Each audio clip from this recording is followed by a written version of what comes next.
Hello everyone, welcome to my channel. ನಾನು ಸಂಜೆಯಿಂದನೇ ವ್ಲಾಗ್ನ ಸ್ಟಾರ್ಟ್ ಮಾಡ್ತಾಯಿದ್ದೀನಿ. ಆಲ್ಮೋಸ್ಟ್ ನಾನು ಸಂಜೆಯಿಂದನೇ ಯಾವಾಗಲೂ ವ್ಲಾಗ್ನ ಸ್ಟಾರ್ಟ್ ಮಾಡೋದು. ಯಾಕಂದರೆ ಬೆಳಿಗ್ಗೆ ಎಲ್ಲ ಅಮ್ಮನೇ ಕೆಲಸ ಮಾಡಿರ್ತಾರೆ, ಜಾಸ್ತಿನೂ ಕೆಲಸ ಇರೋದಿಲ್ಲ. ಇನ್ನು ನೈಟಿಗೆ ಅಡುಗೆ ಈ ಥರದ್ದೆಲ್ಲ ನನ್ನ ಕೆಲಸ ಆಗಿರುತ್ತೆ. ಹಾಗಾಗಿ ನಾನು ಜಾಸ್ತಿ ಸಂಜೆ ಟೈಮಲ್ಲೇ ವ್ಲಾಗ್ನ ಸ್ಟಾರ್ಟ್ ಮಾಡ್ತೀನಿ. ಕೆಲವೊಂದ್ಸಲ ಬೆಳಿಗ್ಗೆ ಅಥವಾ ಮಧ್ಯಾಹ್ನ ಮಾತ್ರ ಮಾಡ್ತೀನಿ, ಇಲ್ಲಾಂದರೆ ನೈಟ್ ಟೈಮೇ ನಾನು ಜಾಸ್ತಿ ಮಾಡೋದು. ಈಗೀಗ ಅಷ್ಟೇ ಕೆಲಸ ಇರೋದ್ರಿಂದ, ಹಾಗಾಗಿ ಬರೀ ನಾನು ಡಿನ್ನರ್ ಈ ಥರ ಮಾಡೋತ್ತಿಗೆ ಮಾತ್ರ ನಾನು ವ್ಲಾಗ್ನ ಮಾಡ್ತಾಯಿರ್ತೀನಿ. ಮೊದಲಿಗೆ ನನ್ನ ಚಾನಲ್ನ ಇನ್ನೂ ಯಾರೆಲ್ಲ ಸಬ್ಸ್ಕ್ರೈಬ್ ಮಾಡ್ಕೊಂಡಿಲ್ಲ, ಪ್ಲೀಸ್ ಸಬ್ಸ್ಕ್ರೈಬ್ ಮಾಡ್ಕೊಳ್ಳಿ. ಹಾಗೆ ಈ ವಿಡಿಯೋ ಏನಾದರೂ ಸ್ವಲ್ಪ ಆದರೂ ಇಷ್ಟ ಆದರೆ ಒಂದು ಲೈಕ್ ಮಾಡಿ ಆಯಿತಾ. ವಿಡಿಯೋನ ಎಲ್ಲೂ ಸ್ಕಿಪ್ ಮಾಡಿಬಿಡಿ, ಪ್ಲೀಸ್ ಪೂರ್ತಿ ವಿಡಿಯೋ ನೋಡಿ. ನಾನು ಈ ವ್ಲಾಗಲ್ಲಿ ಒಂದು ಚಿಕನ್ ಬಿರಿಯಾನಿ ರೆಸಿಪಿ ಶೇರ್ ಮಾಡ್ತಾಯಿದ್ದೀನಿ, ಹಾಗೆ ಒಂದು ಸಲಾಡ್ ರೆಸಿಪಿನ ಶೇರ್ ಮಾಡ್ತಾಯಿದ್ದೀನಿ. ನೀವು ಕೂಡ ಈ ರೆಸಿಪಿನ ಟ್ರೈ ಮಾಡಿ ಒಂದ್ಸಲಿ. ಮೊದಲಿಗೆ ನಾನು ಸಲಾಡ್ ಮಾಡಬೇಕಿತ್ತಲ್ಲ, ಅದಕ್ಕೆ ರೆಡಿ ಮಾಡ್ಕೊಂಬಿಡೋಣ ಅಂತ ಹೇಳಿಬಿಟ್ಟು ಇವಾಗ ನಾನು ಅದಕ್ಕೆ ಹೆಸರು ಬೇಳೆನ ಹಾಕ್ಕೊಳ್ತಾ ಇದ್ದೀನಿ. ನಾರ್ಮಲಾಗಿ ನಾವು ಕೋಸಂಬರಿ ಅಂತೀವಲ್ಲ ಅದೇ ಥರನೇ, ಬಟ್ ಇದಕ್ಕೆ ಸ್ವಲ್ಪ ದಾಳಿಂಬೆ ಎಲ್ಲ ಹಾಕಿದ್ದೀನಿ. ಹಾಗಾಗಿ ಸ್ವಲ್ಪ ಸ್ಪೆಷಲಾಗೆ ಮಾಡಿದ್ದೀನಿ. ಅಂದರೆ ಮಾಮೂಲಿ ಕೋಸಂಬರಿ ಥರನೇ ಮಾಡೋಣ ಅಂತ ಅಂದ್ಕೊಂಡಿದ್ದೆ. ನಾರ್ಮಲಾಗಿ ಸೌತೆಕಾಯಿ, ಹೆಸರು ಬೇಳೆ ಎಲ್ಲ ಹಾಕಿ ಮಾಡ್ತಾರಲ್ಲ ಸಿಂಪಲ್ಲಾಗಿ, ಆ ಥರ. ಆದರೆ ದಾಳಿಂಬೆ ಕೂಡ ಇತ್ತು, ಅವತ್ತು ತಂದಿದ್ದರು. ಇನ್ನು ಒಂದೇ ಒಂದು ದಾಳಿಂಬೆ ಹಾಗೆ ಇತ್ತು, ಅದು ತಿಂದೇ ಇರಲಿಲ್ಲ ಆಯಿತಾ. ಸ್ವಲ್ಪ ಹಾಳಾಗೋ ಥರ ಆಗ್ತಿತ್ತು, ಮತ್ತು ಇನ್ನೇನಕ್ಕೆ ಹಾಗೆ ಇಟ್ಬಿಟ್ರೆ ಹಾಳಾಗುತ್ತೆ ಅಂತ ಹೇಳ್ಬಿಟ್ಟು ಇವತ್ತು ಅದ್ರ ಜೊತೆಗೆ ಹಾಕ್ಕೊಳ್ಳೋಣ, ಚೆನ್ನಾಗಿರುತ್ತೆ ಅಂತ ಅಂದ್ಕೊಂಡೆ. ನಾನು ಕೋಸಂಬರಿ ಮಾಡಿದ್ದು ಫಸ್ಟ್ ಟೈಮ್ ಈ ಥರ. ನನಗೆ ಒಂಥರ ಗ್ರೇಟ್ ಫೀಲ್ ನನ್ನ ಮೇಲೆ ಇವಾಗ. ಸ್ವಲ್ಪ ಅಡುಗೆ ಎಲ್ಲ ಮಾಡ್ತೀನಿ ಅಂತ ಎಲ್ಲ. ನಾರ್ಮಲಾಗಿ ಉಪ್ಪಿಟ್ಟು ಅಥವಾ ಪಲ್ಯ ಏನಾದರೂ ಈ ಥರ ಎಲ್ಲ ಮಾಡ್ತಿದ್ದೆ. ಆದರೆ ಈಗೀಗ ನಾನು ತರಕಾರಿ ಸಾಂಬಾರು ಎಲ್ಲ ಸಾಂಬಾರು ಕೂಡ ಮಾಡೋದು ಕಲ್ತಿದ್ದೀನಿ. ಹಾಗಾಗಿ ಒಂಥರ ಗ್ರೇಟ್ ಫೀಲ್ ಅನಿಸುತ್ತೆ ನನಗೇನೆ. ಆಮೇಲೆ ಮೊದಲಿಗೆ ನಾನು ಸಲಾಡಿಗೆ ರೆಡಿ ಮಾಡ್ಕೊಳ್ಳೋಣ ಅಂತ ಅಂದ್ಕೊಂಡಲ್ಲ, ಹಾಗಾಗಿ ಹೆಸರು ಬೇಳೆನ ನಾನು ಸ್ವಲ್ಪ ಮಾಡ್ತಿರೋದು, ಹಾಗಾಗಿ ಸ್ವಲ್ಪ ಮಾತ್ರ ತೊಗೊಂಡಿದ್ದೀನಿ ನಾನು. ಸ್ವಲ್ಪ ಒಂದು ಬೌಲಿಗೆ ಹಾಕ್ಕೊಂಡು ನೀರಲ್ಲಿ ಒಂದ್ಸಲ ವಾಶ್ ಮಾಡಿಬಿಟ್ಟು ಕ್ಲೀನಾಗಿ ಮತ್ತೆ ಅದಕ್ಕೆ ನೀರು ಹಾಕಿಬಿಟ್ಟು ನೆನೆಯೋಕೆ ಇಟ್ಟಿದ್ದೀನಿ.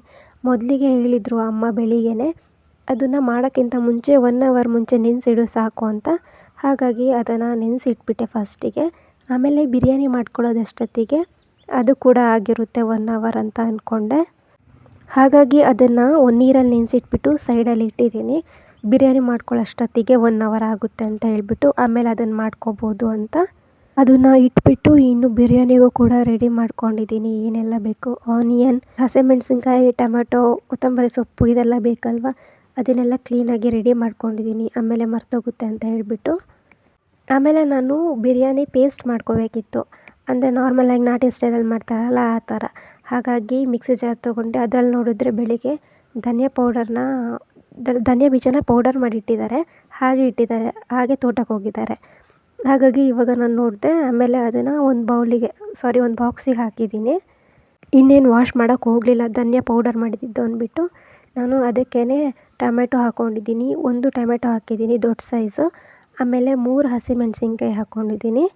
ಆಮೇಲೆ ಸ್ವಲ್ಪ ಕೊತ್ತಂಬರಿ ಸೊಪ್ಪು ಹಾಕಿದ್ದೀನಿ, ಹಾಗೆಯೇ ಪುದೀನ ಸೊಪ್ಪು ಸ್ವಲ್ಪ. ನಮ್ಮನೇಲಿ ಜಾಸ್ತಿ ಇದೇ ಥರ ಬಿರಿಯಾನಿ ಮಾಡೋದು. ನಮ್ಮನೇಲಿ ಎಲ್ರಿಗೂ ಇದೇ ಥರ ಬಿರಿಯಾನಿ ಇಷ್ಟ ಆಗುತ್ತೆ. ಬೇರೆ ಬೇರೆ ಬಿರಿಯಾನಿ ಮಾಡ್ತಾರಲ್ಲ, ಹೈದ್ರಾಬಾದಿ ಬಿರಿಯಾನಿ ಅದೆಲ್ಲ ಇಷ್ಟ ಆಗೋದಿಲ್ಲ, ಅದಕ್ಕೆ ಇದೇ ಥರ ಮಾಡ್ಕೊಳ್ಳೋದು. ಆಮೇಲೆ ಮತ್ತೆ ಮಿಕ್ಸಿ ಜಾರಿಗೆ ಒಂದು 3 ಇಂದ 4 ಕಾಳಷ್ಟು ಮೆಣಸು ಕಾಳನ್ನು ಹಾಕ್ಕೊಂಡಿದ್ದೀನಿ. ನಾನು ಹಾಕ್ತಿರಲಿಲ್ಲ, ಆದರೆ ಮೆಣಸಿನ ಪೌಡರ್ ಖಾಲಿಯಾಗಿಬಿಟ್ಟಿತ್ತು, ಮಾಡಿರಲಿಲ್ಲ. ಹಾಗಾಗಿ ಇವಾಗಲೇ ಮಿಕ್ಸಿ ಜಾರಿಗೇ ನಾನು 3 ಇಂದ 4 ಕಾಳಷ್ಟು ಮೆಣಸು ಹಾಕ್ಕೊಂಡಿದ್ದೀನಿ. ಅದು ಹಾಕಿ ಮಿಕ್ಸಿ ಮಾಡಿಕೊಂಡ್ರೆ ಪೇಸ್ಟ್ ರೆಡಿನೇ ಆಗೋಗುತ್ತೆ. ಇನ್ನು ಅದನ್ನು ಒಂದು ಸೈಡಿಗೆ ಇಟ್ಬಿಟ್ಟು ಚಿಕನ್ ತೊಗೊಂಡಿದ್ದೀನಿ. ಚಿಕನಿಗೆ ಸ್ವಲ್ಪ ಅರಿಶಿಣ ಪೌಡರ್ ಹಾಗೆ ಉಪ್ಪು, ಇದನ್ನು ಎರಡನ್ನೂ ಹಾಕಿಬಿಟ್ಟು ಕ್ಲೀನಾಗಿ ವಾಶ್ ಮಾಡ್ಕೊಂಡಿದ್ದೀನಿ. ಆಮೇಲೆ ಬಿರಿಯಾನಿ ಮಾಡೋಕ್ಕೆ ನಾನು ಎಲ್ಲ ರೆಡಿ ಮಾಡ್ಕೊಂಡಿದ್ನಲ್ಲ, ಆನಿಯನ್, ಟೊಮೆಟೊ, ಚಕ್ಕೆ, ಲವಂಗ, ಹಸಿಮೆಣಸಿನ್ಕಾಯಿ, ಪಲಾವ್ ಎಲೆ ಇದೆಲ್ಲ, ಅದನ್ನೆಲ್ಲ ನಾನು ಸ್ಟವ್ ಹತ್ರ ತಂದು ಇಟ್ಕೊಳ್ತೀನಿ, ಈಸಿ ಆಗುತ್ತೆ ಅಂತ ಹೇಳಿಬಿಟ್ಟು ಮೊದಲಿಗೆ ನಾನು ಎಲ್ಲ ರೆಡಿ ಮಾಡ್ಕೊಬಿಡ್ತೀನಿ.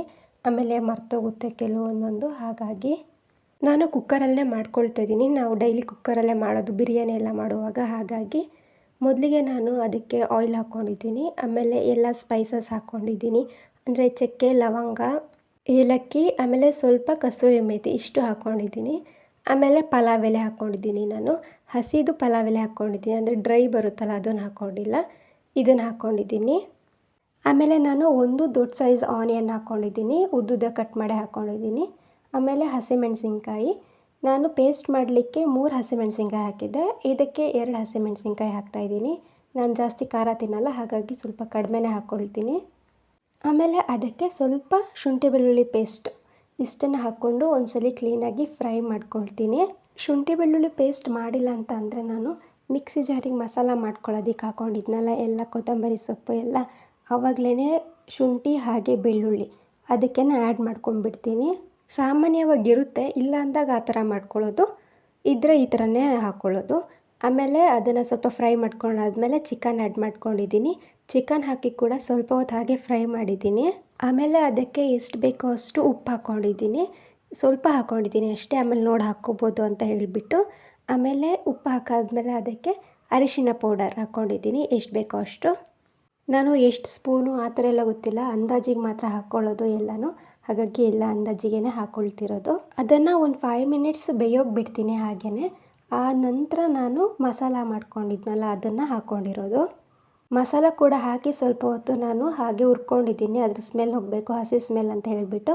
ಅದಾದಮೇಲೆ ನಾನು ಸ್ವಲ್ಪ ಹೊತ್ತಾದಮೇಲೆ ಅದಕ್ಕೆ ಸ್ವಲ್ಪ ಗರಂ ಮಸಾಲ, ಸ್ವಲ್ಪ ಧನಿಯಾ ಪುಡಿ, ಸ್ವಲ್ಪ ಜೀರಿಗೆ ಪೌಡರ್, ಸ್ವಲ್ಪ ಮೆಣಸಿನ ಪುಡಿ, ಆಮೇಲೆ ಸ್ವಲ್ಪ ಚಿಲ್ಲಿ ಪೌಡರ್, ಹಾಗೆಯೇ ಅದಕ್ಕೆ ಚಿಕನ್ ಮಸಾಲ ಹಾಕ್ಕೊಂಡಿದ್ದೀನಿ.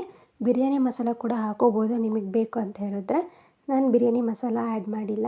ಮಸಾಲೆ ಎಲ್ಲ ಹಾಕಿ ಆದಮೇಲೆ ಒಂದು 5 ಮಿನಿಟ್ಸ್ ಹಾಗೆ ಫ್ರೈ ಮಾಡ್ಕೊಳ್ತೀನಿ. ಆಮೇಲೆ ನೀರು ಹಾಕ್ಕೊಳ್ತೀನಿ. ನಾನು ಆ ಗ್ಲಾಸಲ್ಲಿ 2.5 ಗ್ಲಾಸು ಅಕ್ಕಿ ತೊಗೊಂಡಿದ್ದೆ, ಹಾಗಾಗಿ ಅದರಲ್ಲಿ 5 ಗ್ಲಾಸಷ್ಟು ನೀರು ಹಾಕಿದ್ದೀನಿ. ಮೊದಲಿಗೆ ನಾನು ಅಕ್ಕಿನ ವಾಶ್ ಮಾಡಿಬಿಟ್ಟು ಹಾಗೆ ಇಟ್ಕೊಂಡಿದ್ದೆ ಒಂದು ಬೌಲಲ್ಲಿ. ಸೋನಾ ಮಸೂರಿ ಅಕ್ಕಿನೇ ಯೂಸ್ ಮಾಡೋದು, ಬಾಸುಮತಿ ರೈಸ್ ಇದೇನು ಯೂಸ್ ಮಾಡೋದಿಲ್ಲ. ಆಮೇಲೆ ನೀರು ಹಾಕಿ ನೀರು ಕುದಿ ಬಂದಾದಮೇಲೆ ಅಕ್ಕಿನ ಹಾಕೋದು. ಅಕ್ಕಿ ಹಾಕ್ಬಿಟ್ಟು ಕ್ಲೀನಾಗಿ ಒಂದ್ಸಲ ಹಾಗೆ ಮಿಕ್ಸ್ ಮಾಡಿ, ಆಮೇಲೆ ಅದಕ್ಕೆ ಉಪ್ಪು ಬೇಕಾದರೆ ಉಪ್ಪು ಹಾಕ್ಕೊಂಡಿದ್ದೀನಿ. ಆವಾಗ ನಾನು ಮಿಕ್ಸಿ ಜಾರಲ್ಲಿ ಮಸಾಲ ಮಾಡ್ಕೊಂಡಿದ್ನಲ್ಲ, ಅದು ಮಸಾಲ ಹಾಕಿ ಆದಮೇಲೆ ಮಿಕ್ಸಿ ಜಾರಿಗೇ ನೀರು ಹಾಕಿಬಿಟ್ಟಿದ್ದೆ. ನಾನು ಸುಮ್ಮನೆ ಮಸಾಲ ವೇಸ್ಟ್ ಮಾಡಬಾರ್ದು ಅಂದ್ಬಿಟ್ಟು ಅದಕ್ಕೆ ನೀರು ಹಾಕಿ ಆಮೇಲೆ ಅದನ್ನು ಗ್ಲಾಸಿಗೆ ಹಾಕ್ಕೊಂಡು ಅಳತೆ ಮಾಡಿಕೊಂಡು ನೀರು ಹಾಕಿದ್ದು. ಆಮೇಲೆ ಅದಕ್ಕೆ ಸ್ವಲ್ಪ ನಿಂಬೆಹಣ್ಣು ರಸ ಹಾಕ್ಕೊಂಡಿದ್ದೀನಿ. ಮೊಸರು ಕೂಡ ಹಾಕ್ಕೋಬೋದಿತ್ತು, ನಾನು ಮೊಸರು ಹಾಕಿಲ್ಲ, ನಿಂಬೆಹಣ್ಣು ಹಾಕ್ಕೊಂಡಿದ್ದೀನಿ. ಅಷ್ಟು ಹಾಕ್ಬಿಟ್ಟು ಕುಕ್ಕರ್ನ ಕ್ಲೋಸ್ ಮಾಡಿದ್ರೆ ಒಂದು 2 ವಿಷಲ್ ಅಷ್ಟೇ, ಆಮೇಲೆ ಬಿರಿಯಾನಿ ರೆಡಿಯಾಗಿ ಹೋಗಿರುತ್ತೆ. ಅಷ್ಟರಲ್ಲಿ ನಾನು ಕೋಸಂಬರಿ ಮಾಡ್ಕೊಳ್ಳೋಣ ಅಂತ ಅಂದ್ಕೊಂಡೆ. ನಾರ್ಮಲಾಗೆ ಮಾಡ್ಕೊಳ್ಳೋಣ ಅಂತ ಅಂದ್ಕೊಂಡೆ, ದಾಳಿಂಬ್ರೆ ಏನು ಹಾಕ್ತೇನೆ. ಆದರೆ ದಾಳಿಂಬ್ರೆ ಇತ್ತು, ಒಂದೇ ಇದ್ದಿದ್ದು, ಹಾಗಾಗಿ ಯೂಸ್ ಮಾಡಿದ್ದೀನಿ. ಹಾಗೆ ಇದ್ದರೆ ಹಾಗೆ ಇರುತ್ತೆ, ತಿನ್ನೋದಿಲ್ಲ ಅಂದ್ಬಿಟ್ಟು ಇದಕ್ಕೆ ಚೆನ್ನಾಗಿರುತ್ತೆ ಅಂದ್ಬಿಟ್ಟು ಹಾಕ್ಕೊಂಡಿದ್ದೀನಿ. ನಾನೊಂದು ಬೌಲ್ ತೊಗೊಂಡು ಮೊದಲಿಗೆ ನೆನೆಸಿಟ್ಟಿದ್ನಲ್ಲ ಹೆಸರು ಬೇಳೆ, ಅದನ್ನು ಹಾಕ್ಕೊಂಡಿದ್ದೀನಿ. ಆಮೇಲೆ ಅದಕ್ಕೆ ಸೌತೆಕಾಯಿ ಹಾಕ್ಕೊಂಡಿದ್ದೀನಿ. ಆಮೇಲೆ ಕ್ಯಾರೋಟ್ ಕೂಡ ತುರ್ಕೊಂಡು ಹಾಕ್ಕೊಂಡಿದ್ದೀನಿ. ಆಮೇಲೆ ಅದಕ್ಕೆ ದಾಳಿಂಬ್ರೆ ಕೂಡ ಬಿಡಿಸಿದ್ದೆ, ದಾಳಿಂಬ್ರೆ ಕೂಡ ಹಾಕ್ಕೊಂಡಿದ್ದೀನಿ. ಆಮೇಲೆ ಕೊತ್ತಂಬರಿ ಸೊಪ್ಪು ಸ್ವಲ್ಪ, ಇಷ್ಟನ್ನು ಹಾಕ್ಕೊಂಡು ಆಮೇಲೆ ಅದಕ್ಕೆ ಕಾಯಿ ತುರಿ ಹಾಕ್ಕೊಂಡಿದ್ದೀನಿ. ಇದಕ್ಕೆ ಡ್ರೈ ಫ್ರೂಟ್ಸ್ ಕೂಡ ಹಾಕಿದ್ರೆ ಚೆನ್ನಾಗಿರುತ್ತೆ, ಅಂದರೆ ಗೋಡಂಬಿ ಎಲ್ಲ ಹಾಕಿದ್ರೆ ಟೇಸ್ಟ್ ಕೂಡ ಚೆನ್ನಾಗಿರುತ್ತೆ. ನಾನು ಹಾಕಲಿಲ್ಲ, ಹೀಗೆ ಸುಮ್ಮನೆ ಮಾಡ್ಕೊಳ್ಳೋಣ ಅಂದ್ಬಿಟ್ಟು ಮಾಡ್ಕೊಳ್ತಾ ಇದ್ದೀನಿ ಅಷ್ಟೇ. ಕಾಯಿ ತುರಿ ಹಾಕಿಬಿಟ್ಟು ಒಂದ್ಸಲ ಮಿಕ್ಸ್ ಮಾಡಿಕೊಂಡೆ. ಇನ್ನು ಅದಕ್ಕೆ ಒಗ್ಗರಣೆ ಕೊಡಬೇಕಲ್ವ, ಹಾಗಾಗಿ ಒಂದು ಬಾಣಲಿಗೆ ಸ್ವಲ್ಪ ಎಣ್ಣೆ ಹಾಕ್ಕೊಂಡಿದ್ದೀನಿ. ಆಮೇಲೆ ಸ್ವಲ್ಪ ಸಾಸಿವೆ, ಆಮೇಲೆ ಸ್ವಲ್ಪ ಕರಿಬೇವಿನ ಸೊಪ್ಪು, ಆಮೇಲೆ ಹಸಿಮೆಣಸಿನ್ಕಾಯಿ ಕಟ್ ಮಾಡಿ ಇಟ್ಕೊಂಡಿದ್ದೆ. ಒಂದೇ ಹಸಿಮೆಣಸಿನ್ಕಾಯಿ ತೊಗೊಂಡಿರೋದು, ಜಾಸ್ತಿ ಖಾರ ತಿನ್ನಲ್ಲ ಅಂದ್ಬಿಟ್ಟು. ಆಮೇಲೆ ಹಸಿಮೆಣಸಿನ್ಕಾಯಿ ಕೂಡ ಹಾಕಿ ಒಗ್ಗರಣೆ ಕೂಡ ರೆಡಿ ಆಯಿತು. ಆವಾಗಲೇ ನಾವು ಮಿಕ್ಸ್ ಮಾಡಿದ್ವಲ್ಲ, ಅದಕ್ಕೆ ಈ ಒಗ್ಗರಣೆ ಹಾಕಿದ್ರೆ ಕೋಸಂಬರಿ ರೆಡಿನೇ ಆಗೋಗುತ್ತೆ. ತುಂಬಾ ಚೆನ್ನಾಗಿತ್ತು. ನೀವು ಕೂಡ ಟ್ರೈ ಮಾಡಿಲ್ಲ ಅಂದರೆ ಈ ಥರ ದಾಳಿಂಬ್ರೆ ಎಲ್ಲ ಹಾಕಿ ಒಂದ್ಸಲ ಟ್ರೈ ಮಾಡಿ. ಒಗ್ಗರಣೆ ಹಾಕಿ ಆದಮೇಲೆ ಅದಕ್ಕೆ ರುಚಿಗೆ ಎಷ್ಟು ಬೇಕೋ ಅಷ್ಟು ಉಪ್ಪು ಕೂಡ ಜಾಸ್ತಿ ಹಾಕಿಲ್ಲ, ಸ್ವಲ್ಪ ಉಪ್ಪು ಹಾಕ್ಕೊಂಡಿದ್ದೀನಿ ಅದಕ್ಕೆ. ಆಮೇಲೆ ಲಾಸ್ಟಿಗೆ ಸ್ವಲ್ಪ ಲೆಮನ್ ಹಾಕಿದ್ರೆ ಮುಗೀತು. ಒಂದ್ಸಲ ಕ್ಲೀನಾಗಿ ಮಿಕ್ಸ್ ಮಾಡಿಬಿಟ್ರೆ ಸಲಾಡ್ ರೆಡಿನೇ ಆಗೋಗುತ್ತೆ. ಬೇಕಿದ್ರೆ ನೀವು ಚಾಟ್ ಮಸಾಲ ಕೂಡ ಯೂಸ್ ಮಾಡ್ಬೋದು, ಅಥವಾ ಪೆಪ್ಪರ್ ಪೌಡರ್ ಕೂಡ ಹಾಕೋಬೋದು ಇದಕ್ಕೆ. ನಾನು ಹಾಕಿಲ್ಲ. ಪೆಪ್ಪರ್ ಪೌಡರ್ ಹಾಕಿದ್ರೂ ಕೂಡ ಚೆನ್ನಾಗಿರುತ್ತೆ, ಹಾಕ್ಕೊಳ್ಳಿ ಬೇಕು ಅಂತ ಹೇಳಿದ್ರೆ. ಇನ್ನೂ ಇವತ್ತು ಸಂಜೆ ಸ್ನ್ಯಾಕ್ಸ್ ಏನೂ ಇರಲಿಲ್ಲ, ಈ ಕೋಸಂಬರಿ ಮಾಡಿದ್ದೇ ಇತ್ತು, ಇದೇ ಒಂದು ಸ್ನ್ಯಾಕ್ಸ್ ಆಯಿತು ಇವತ್ತಿಗೆ. ಮತ್ತು ಅದನ್ನು ತಿಂದ್ಕೊಂಡೆ. ಬಿರಿಯಾನಿ ಅಂತ ಇವತ್ತು ಬೇಗ ಕೂಡ ಊಟ ಮುಗಿಸ್ಕೊಂಡೆ. ನಾನು ಏನಾದರೂ ಸ್ಪೆಷಲ್ ಮಾಡಿದಾಗ ಬೇಗ ಊಟ ಮಾಡಿಬಿಡ್ತೀನಿ. ಏನಾದರೂ ಸ್ಪೆಷಲ್ ಮಾಡಿದಾಗ ಕಣ್ಮುಂದೆ ಇದ್ದರೆ ಅದು ತಿನ್ನೋ ತನಕ ಸಮಾಧಾನ ಆಗೋಲ್ಲ. ನಿಮಗೂ ಈ ಥರ ಆಗಿದೆಯಾ ಅಂತ ಕಮೆಂಟ್ ಮಾಡಿ. ಇವತ್ತಿನ ವ್ಲಾಗ್ ಕೂಡ ಇಷ್ಟ ಆಗಿದ್ದರೆ ಒಂದು ಲೈಕ್ ಮಾಡಿ. ಹಾಗೆ ನನ್ನ ಚಾನಲ್ನ ಇನ್ನೂ ಸಬ್ಸ್ಕ್ರೈಬ್ ಮಾಡ್ಕೊಂಡಿಲ್ಲ ಅಂದರೆ ಪ್ಲೀಸ್ ಸಬ್ಸ್ಕ್ರೈಬ್ ಮಾಡ್ಕೊಳ್ಳಿ ಆಯಿತಾ. ಹಾಗೆಯೇ ಇವತ್ತು ನಾನು ಮಾಡಿದ ರೆಸಿಪಿ ಏನಾದರೂ ನೀವು ಟ್ರೈ ಮಾಡಿದ್ರೆ ಕಮೆಂಟ್ ಮಾಡಿ ಹೇಗಾಗಿತ್ತು ಅಂತ ನನಗೆ. ಇನ್ನೂ ನೆಕ್ಸ್ಟ್ ವ್ಲಾಗಲ್ಲಿ ಸಿಗೋಣ. Thank you for watching.